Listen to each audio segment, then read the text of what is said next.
Capítulo 8. Ley del progreso. Estado natural. 776. ¿Son una misma cosa el estado natural y la ley natural? No, el estado natural es el estado primitivo. La civilización es incompatible con el estado natural, al paso que la ley natural contribuye al progreso de la humanidad. El estado natural es la infancia de la humanidad y el punto de partida de su desarrollo intelectual y moral. Siendo perfectible el hombre y llevando en sí el germen de su mejoramiento, no está destinado a vivir perpetuamente en estado natural, como no está destinado a vivir perpetuamente en la infancia. El estado natural es transitorio y el hombre sale de él por medio del progreso y de la civilización. La ley natural, por el contrario, rige a la humanidad entera y el hombre se mejora a medida que la comprende y practica mejor. 777. Teniendo el hombre menos necesidades en estado natural, ¿no siente todas las tribulaciones que se crea en estado más adelantado? ¿Qué debe pensarse de la opinión de los que miran a aquel como el de más perfecta felicidad en la tierra? ¿Qué quieres que te diga? Es la felicidad del bruto, y hay gentes que no comprenden otra. Eso es ser feliz a la manera de las bestias. También los niños son más felices que los hombres hechos. 778. ¿Puede el hombre retroceder al estado natural? No, el hombre debe progresar incesantemente y no puede volver al estado de infancia. Si progresa es porque Dios así lo quiere, y creer que puede retrogradar hacia su condición primitiva sería negar la ley del progreso. Marcha del progreso. 779. ¿El hombre toma en sí mismo la fuerza progresiva o es el progreso producto de una enseñanza? El hombre se desarrolla naturalmente a sí mismo, pero no todos progresan al mismo tiempo y de la misma manera. Entonces es cuando los más adelantados ayudan al progreso de los otros por medio del contacto social. 780. ¿El progreso moral sigue siempre al intelectual? En su consecuencia, pero no siempre le sigue inmediatamente. ¿Cómo puede conducir el progreso intelectual al moral, haciendo resaltar la diferencia entre el bien y el mal? El hombre puede entonces elegir. El desarrollo del libre albedrío sigue al de la inteligencia y aumenta la responsabilidad de los actos. ¿A qué se debe entonces que los pueblos más ilustrados sean a menudo los más pervertidos? El progreso completo es el objeto, pero los pueblos, como los individuos, no llegan a él más que paso a paso. Mientras no esté desarrollado en ellos el sentido moral, hasta pueden servirse de su inteligencia para hacer mal. La moral y la inteligencia son dos fuerzas que solo a la larga se equilibran. 781. ¿Es dado al hombre poder detener la marcha del progreso? No, pero sí estorbarlo a veces. ¿Qué debe pensarse de los hombres que intentan detener la marcha del progreso y hacer retrogradar a la humanidad? Pobres seres a quien Dios castigará, serán arrastrados por la corriente que quieren detener. Siendo el progreso una condición de la naturaleza humana, no es posible a nadie oponerse a él. Es una fuerza viva que pueden retardar, pero no ahogar las malas leyes. Cuando éstas son incompatibles con él, las barren y arrastran con ellos a todos los que intentan mantenerlas, y sucederá así hasta que el hombre haya puesto sus leyes en relación con la justicia divina que quiere el bien para todos y no leyes hechas por el fuerte en perjuicio del débil. 782. ¿No hay hombres que retardan de buena fe el progreso, creyendo favorecerlo, porque lo consideran desde su punto de vista y con frecuencia donde no está? Piedrecita colocada bajo la rueda de un gran coche que no le impide avanzar. 783. El perfeccionamiento de la humanidad sigue siempre una marcha progresiva y lenta. Existe el progreso regular y lento, pero cuando un pueblo no avanza bastante aprisa, Dios le suscita de vez en cuando una sacudida física o moral que lo transforma. El hombre no puede permanecer perpetuamente en la ignorancia, porque debe llegar al fin marcado por la providencia. Se ilustra por la fuerza de las cosas. Las revoluciones morales, como las sociales, se infiltran poco a poco en las ideas, germinan durante siglos enteros y luego estallan de repente y hacen que se hunda el carcomido edificio del pasado, que no está ya en armonía con las nuevas necesidades y las aspiraciones nuevas. A menudo el hombre no descubre en esas conmociones más que la confusión y el desorden momentáneos que lastiman sus intereses materiales, más el que levanta su pensamiento por cima de la personalidad, admira los designios de la providencia que del mal hace salir al bien. Es la tempestad y el huracán que sanean la atmósfera después de haberla agitado. 784. La perversidad del hombre es muy grande y no parece que retrocede en vez de adelantar, por lo menos desde el punto de vista moral. Te engañas. Observa bien el conjunto y verás cómo avanza, pues comprende mejor lo que es malo y cada día reforma abusos. El exceso del mal es necesario para hacer comprender la necesidad del bien y de las reformas. 785. ¿Cuál es el mayor obstáculo del progreso? El orgullo y el egoísmo. Hablo del progreso moral, pues el intelectual avanza siempre, y al principio parece que da a aquellos vicios un aumento de actividad, desarrollando la ambición y el amor de las riquezas, que a su vez excitan al hombre a las investigaciones que ilustran su espíritu. Así es como todo se eslabona en el mundo moral y en el físico, y cómo del mismo mal puede salir el bien. Pero semejante estado de cosas no tendrá más que una época y cambiará a medida que el hombre comprenda mejor que, fuera del goce de los bienes terrenos, hay una dicha infinitamente más grande y duradera. Hay dos especies de progresos que se prestan mutuo apoyo y que, sin embargo, no caminan paralelos. Tales son el progreso intelectual y el moral. El primero cuenta en los pueblos civilizados y en el siglo actual con todas las emulaciones que pueden desearse, y de aquí que haya logrado un desarrollo desconocido hasta nuestros días. Mucho falta para que el otro se encuentre al mismo nivel, y si se comparan, no obstante, las costumbres sociales con las de siglos algo distantes, sería preciso ser ciego para negar el progreso. ¿Por qué, pues, la marcha ascendente ha de detenerse antes respecto de la moral que de la inteligencia?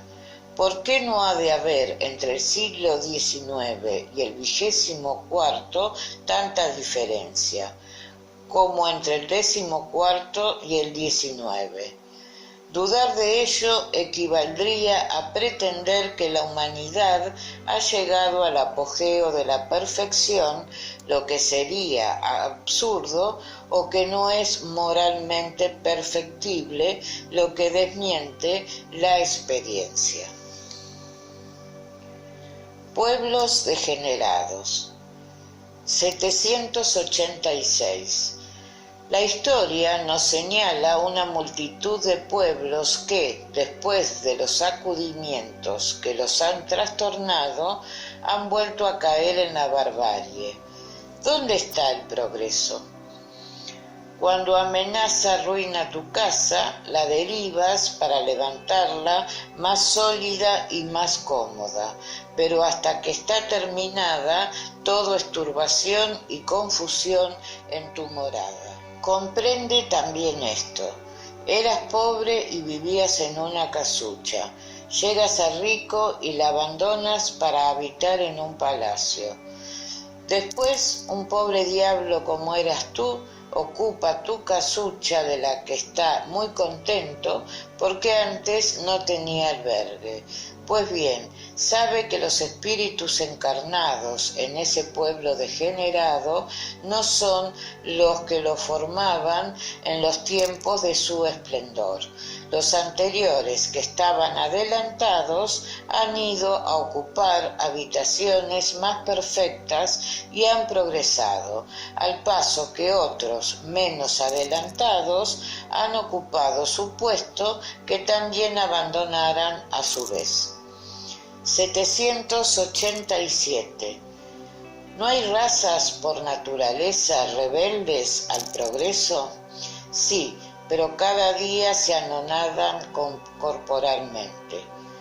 ¿Cuál será la suerte venidera de las almas que animan esas razas? Como todas las otras, llegarán a la perfección, pasando por otras existencias. Dios no deshereda a nadie. Así pues, los hombres más civilizados han podido ser salvajes y antropófagos. Tú mismo lo has dicho más de una vez, antes de ser lo que eres. 788. Los pueblos son individualidades colectivas que, como los individuos, pasan por la infancia, la madurez y la decrepitud.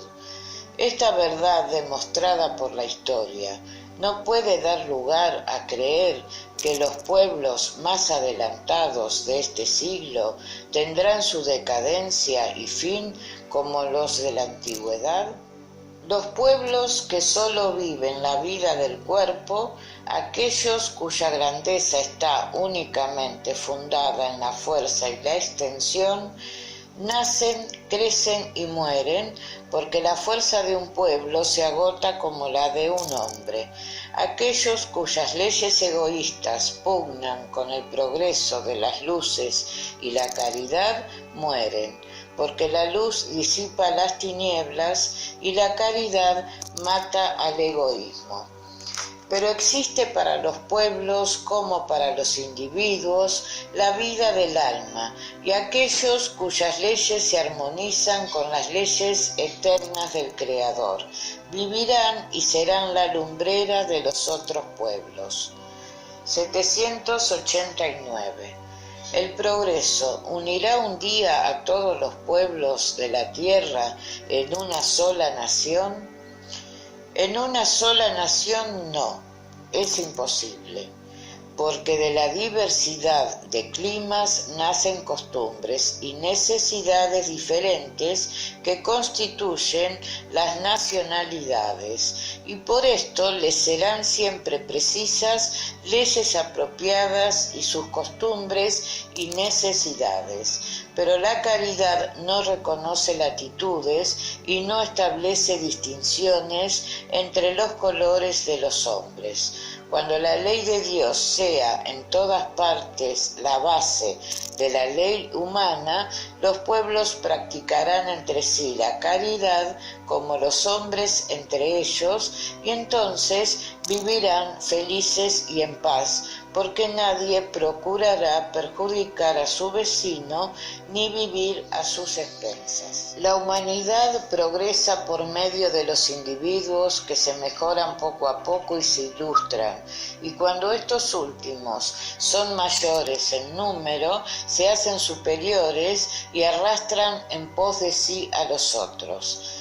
De tiempo en tiempo surgen entre ellos hombres de genios que dan el impulso, y luego vienen otros revestidos de autoridad, instrumentos de Dios, que en algunos años la hacen progresar en muchos siglos. El progreso de los pueblos hace resaltar la justicia de la reencarnación. Los hombres de bien se esfuerzan porque una nación adelante moral e intelectualmente.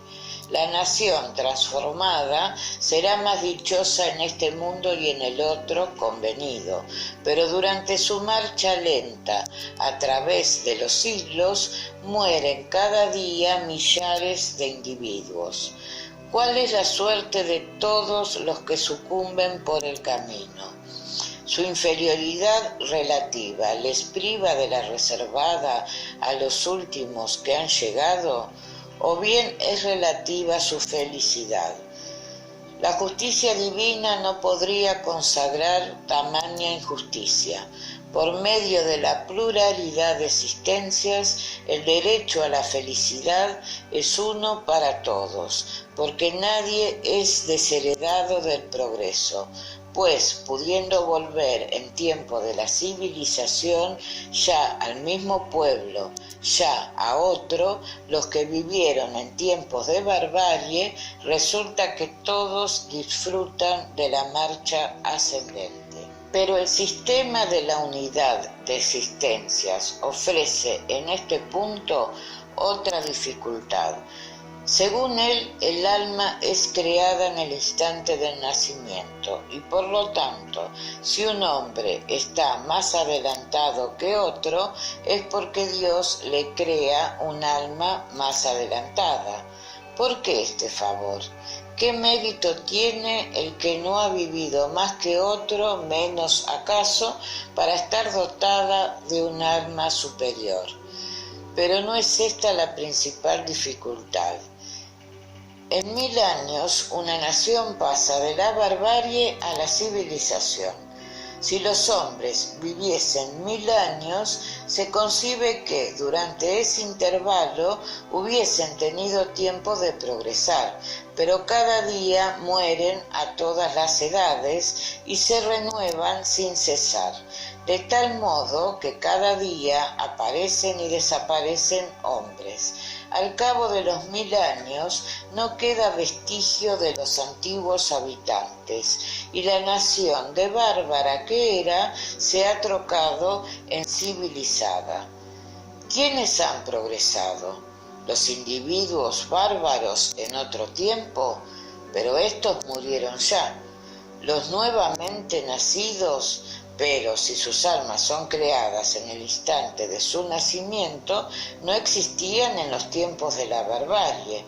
Y entonces se hace preciso admitir que los esfuerzos que se hacen para civilizar un pueblo tienen el poder no de mejorar almas imperfectas, sino de hacer que Dios cree almas más perfectas. Comparemos esta teoría del progreso con la dada por los espíritus. Las almas llegadas en tiempo de civilización han tenido su infancia como todas las otras, pero han vivido ya y han llegado adelantadas a consecuencia de su progreso anterior. Vienen atraídas por un medio que les es simpático y que está en relación con su estado actual, de modo que los cuidados empleados en la civilización de un pueblo no producen el efecto de hacer crear para el porvenir almas más perfectas, sino el de atraer las que ya han progresado, ora hayan vivido en el mismo pueblo en sus tiempos de barbarie, ora vengan de otra parte. Esta es también la clave del progreso de toda la humanidad. Cuando todos los pueblos estén al mismo nivel respecto del sentimiento del bien, la tierra será el asilo de espíritus buenos únicamente que vivirán entre sí en unión fraternal, y encontrándose repelidos los malos y fuera de su esfera, irán a buscar en mundos inferiores el centro que les conviene, hasta que sean dignos de volver al nuestro transformado ya. También es consecuencia de la teoría vulgar que los trabajos de mejoramiento social solo son provechosos a las generaciones presentes y futuras, siendo nulo su resultado para las pasadas que cometieron el error de venir demasiado pronto y que son lo que pueden ser, cargadas como están de sus actos de barbarie. Según la doctrina de los espíritus, los progresos ulteriores son igualmente provechosos a estas últimas generaciones que reviven en condiciones mejores y pueden así perfeccionarse en el seno de la civilización. Civilización. 790. ¿Es un progreso la civilización o, según algunos filósofos, una decadencia de la humanidad? Progreso incompleto. El hombre no pasa de súbito de la infancia a la madurez. ¿Es racional condenar a la civilización? Condenad más bien a los que abusan de ella y no la obra de Dios. 791. ¿La civilización llegará a depurarse hasta que desaparezcan los males que haya producido? Sí, cuando la moralidad esté tan desarrollada como la inteligencia, el fruto no puede aparecer antes que la flor. 792. ¿Por qué la civilización no realiza inmediatamente todo el bien que podría producir? Porque los hombres no están aún prestos y dispuestos a obtener ese bien. ¿No será también porque, creando nuevas necesidades, sobreexcitan nuevas pasiones? Sí, y porque todas las facultades del espíritu no progresan a un mismo tiempo. Todo requiere tiempo. No podéis esperar frutos perfectos de una civilización incompleta. 793. ¿En qué señales puede reconocerse la civilización completa? La reconoceréis en el desarrollo moral. Os creéis muy adelantado porque habéis hecho grandes descubrimientos e inventos maravillosos, porque estáis mejor alojados y vestidos que los salvajes, pero no tendréis verdadero derecho a llamaros civilizados hasta que no hayáis desterrado de vuestra sociedad los vicios que la deshonran, y hasta que viváis como hermanos practicando la caridad cristiana. Solo a la larga y nunca súbitamente se transforman las ideas. Se debilitan de generación en generación y concluyen por desaparecer poco a poco con los que las profesan, y que son reemplazados por otros individuos imbuidos de los nuevos principios, lo mismo que acontece con las ideas políticas. Recordad el paganismo. Ciertamente no existen personas hoy que profesen las ideas religiosas de aquellos tiempos, y no obstante, muchos siglos después del advenimiento del cristianismo, se encontraban aún vestigios de ella que sólo la completa renovación de razas pudo borrar. Lo mismo acontecerá con el espiritismo. Hace muchos progresos, pero aún habrá por espacio de 2 o 3 generaciones un resto de incredulidad que sólo disipará el tiempo. Como quiera que sea, su marcha será más rápida que la del cristianismo, porque este mismo le abre el camino y en él se apoya aquel. El cristianismo tenía que destruir, el espiritismo solo tiene que edificar. 799. ¿De qué modo puede coayudar el espiritismo al progreso?